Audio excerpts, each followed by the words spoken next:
بسم اللہ الرحمن الرحیم۔ معزز ناظرین سامعین، السلام علیکم۔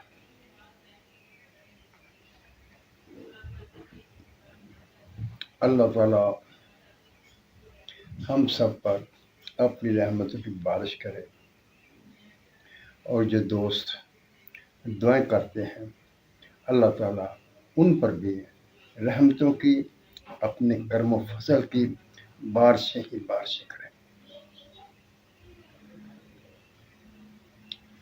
میں نے اس سے پہلے بھی ایک ویڈیو میں پارا کو تیزاب گندک کے ذریعے کشتہ کرنے کا آپ کو بتایا تھا،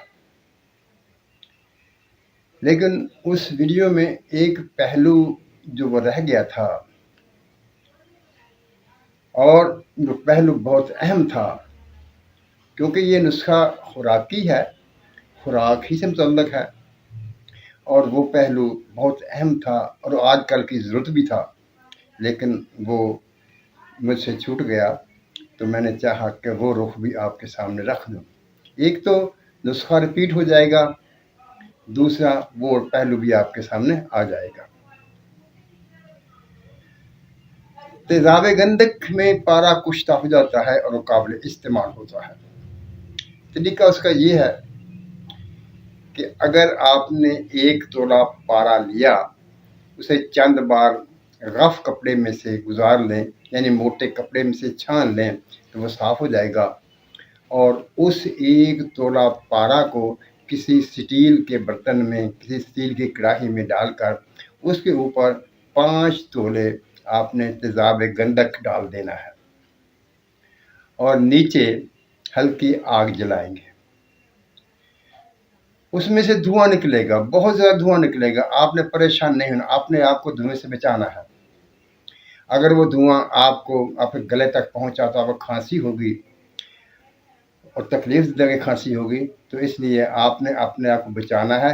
سانس لینے کے لیے آپ نے اپنے ناک کو ڈھانپ لینا ہے، جیسے آج کل عام طور پر رواج ہے۔ تیزاب کو بالکل ختم کر دینا ہے، یعنی وہ آگ پر خشک ہو جائے اور وہ سفید رنگ کا ملبہ جو ہے وہ اس کڑاہی کے ساتھ چمٹ جائے گا۔ جب وہ سفید رنگ ہو جائے، اس میں سے نمی ختم ہو جائے، تو آپ نے اسے آگ سے اتار لینا ہے اور ٹھنڈا ہونے دینا ہے۔ جب وہ ٹھنڈا ہو جائے گا تو آپ نے اس میں پانی ڈالنا ہے اور اس کو اس پانی میں حل کر دینا ہے، اسے دھونا ہے۔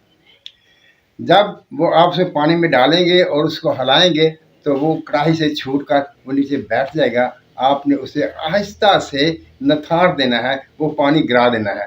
وہ جو پاؤڈر سفید رنگ کا تھا، پانی ڈالنے کے بعد وہ زرد رنگ کا ہو جائے گا، پیلے رنگ کا وہ پاؤڈر بن جائے گا۔ آپ نے 1-2 مرتبہ اسے دھو لینا ہے، اور دھونے کے بعد اس کو پلیٹ میں رکھ کر خشک کر لینا ہے۔ اب وہ آپ کے پاس دوا تیار ہوگی۔ یہ بات یاد رکھیے کہ وہ پارا آگ میں اڑتا نہیں ہے، یعنی جب آپ بنا رہے ہوں گے تو اس وقت وہ نہیں اڑے گا۔ جو اس کے وزن میں کمی آئے گی، وہ کمی آپ کے اس کو پانی سے دھونے کی وجہ سے آئے گی۔ اگر آپ کو اس کو نہیں دھوئیں گے، اسے سفید رنگ کے پاؤڈر میں رکھیں گے تو وہ باوزن ہوگا، لیکن جب اسے آپ پانی سے دھوئیں گے تو وہ پانی میں حل ہو کر تو پیلے ذرات وہ گریں گے، تو اتنا ہی وزن اس کا کم ہو جائے گا۔ وہ آپ کی احتیاط پر منحصر ہے۔ یہ آپ کے پاس پارے کا کشتہ پیلے رنگ میں، سونے کے رنگ میں آپ کے پاس تیار ہو گیا، اور یہ قابل استعمال ہے۔ لیکن جو رخ میں نے آپ کے سامنے رکھنا ہے وہ یہ ہے کہ یہ جو کشتہ پارا ہے، یہ مردوں کے جراثیم کے لیے انتہائی مفید ہے، انتہا درجے کا اہم ہے اور کام کرنے والا ہے۔ اس سے جس قدر چاہے آپ جراثیم پیدا کر لیں، جراثیم پیدا ہوتے رہیں گے۔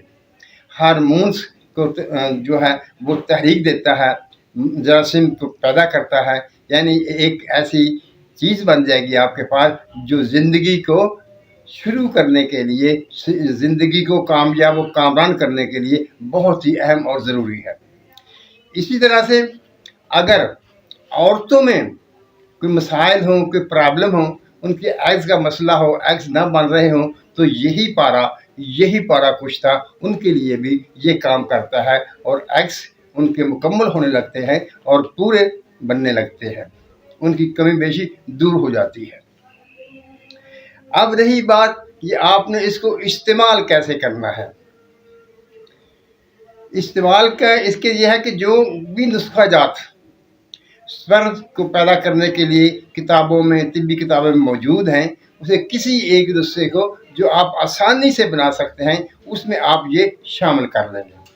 लेकिन शामिल करने के लिए ज़रूरी है कि आप ये देखें कि इसकी जो एक खुराक आप इस्तेमाल करा रहे हैं उसमें एक चावल की मिकदार ये कुछ आना चाहिए। आप वो खुद से तय करेंगे, उसका वज़न देखेंगे और औज़ान के मुताबिक इसकी मिकदार मुकर्रर कर लेंगे, यानी कि एक खुराक में एक चावल ही कुश्ता पारा जो है वो खुराक के लिए काफ़ी है, इससे ज़्यादा नहीं होना चाहिए। कोई भी कुश्ता ले लें, आप मूसली ले लें, सतावर ले लें, और भी बहुत सारे ऐसे आसान नुस्खे हैं, बहुत आसान से आसान नुस्खे हैं, आप उनमें इसको शामिल कर लेंगे तो ये एक बेहतरीन नुस्खा बन जाएगा और कभी आपको जवाब नहीं देगा। जहाँ इस्तेमाल करेंगे इंशाअल्लाह ताला काम करेगा। एक बात और याद रखने की है, जो मादा मनविया में पस होती है उस पस को भी ये ख़त्म करता है।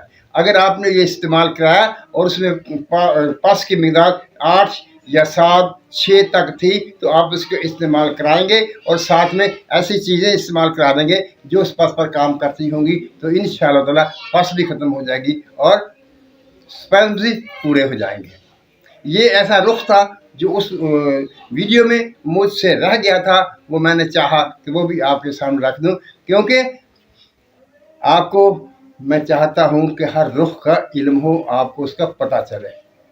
लेकिन मैं देख रहा हूं कि दोस्त अहबाब जो हैं वो कमेंट्स जो करते हैं उनसे मुझे समझ आती है कि वो करते वर्ते कुछ नहीं है, मेहनत नहीं करते, लेकिन बातें जो वो करते हैं। मेरी वो बात जो मैंने आपसे कही थी याद रखना है, उसके बगैर कोई नुस्खा नहीं बनेगा। कौन सी बात? आपका खर्ल पत्थर का होना चाहिए और उस इतना बड़ा हो कि उसमें आप गोल तरीके से घुमाते हुए दवा को रगड़ सकें। अगर ऐसा नहीं होगा तो वो दवा नहीं बनेगी। और आइंदा जो मैं नुस्खा आपको बताने वाला हूँ, आपके सामने रखने वाला हूँ, उसके लिए लाजमी तौर पर ऐसा खरल चाहिए जो कि पत्थर का हो और गोल हो और कुछ बड़ा हो, यानी छोटा ना हो, ताकि उसमें जब आप उस दवाई को रगड़े तो आपका हाथ आसानी से चल सके। अगर आपके पास पत्थर वाला खरल नहीं है तो आप कोई नुस्खा भी नहीं बना सकेंगे। ये बात याद रखिए, कोई शख्स ऐसी बातें नहीं बताता। जैसे एक साहब ने पूछा था, आपने ये नहीं बताया कि आपने उसको कितनी बार करना है। दोस्तों, बात ये नहीं है, कितनी बार वाली नहीं है, बात है एक म्यार को हासिल करने की। जब तक आप उस म्यार को हासिल नहीं करेंगे नुस्खा नहीं बनता। ये बात याद रखने की है, आपने म्यार तक पहुंचना है, तादाद तक नहीं पहुंचना। उम्मीद करता हूं कि आप मेरी ये बात समझ गए होंगे, यानी कि आपने मेयार तक पहुंचना है, तादाद तक नहीं पहुंचना। तादाद कमोबेश हो सकती है लेकिन मेयार कमोबेश नहीं होता, वो ज़रूर हासिल करना पड़ता है। मोअज़्ज़ज़ सामीन, अल्लाह ताला हम सब पर रहमत की बारिश करे, हमें सच बोलने, सच सुनने और सच पर कायम रहने की तौफीक अता फरमाए। आमीन। अल्लाह हाफिज़।